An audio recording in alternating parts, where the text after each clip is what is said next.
Sürdürülebilirliğin önemini hepimiz biliyoruz. Çevre bilincini arttırmak ve sürdürülebilir bir yaşam sürmek için milletçe adımlar atmalıyız.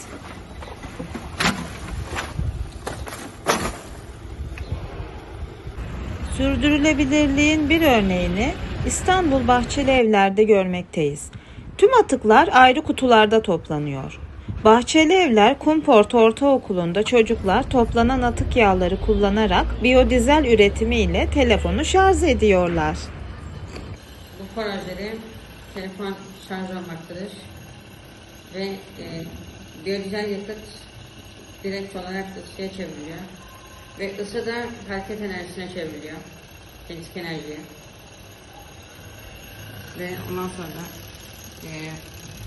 çevrildikten sonra elektrik enerjisine çevriliyor ve bu bir döngü haline geliyor bu ısı sayesinde genleşip büyüyerek ve ondan sonra USB modülünden geçip şarj olmaya başlıyor.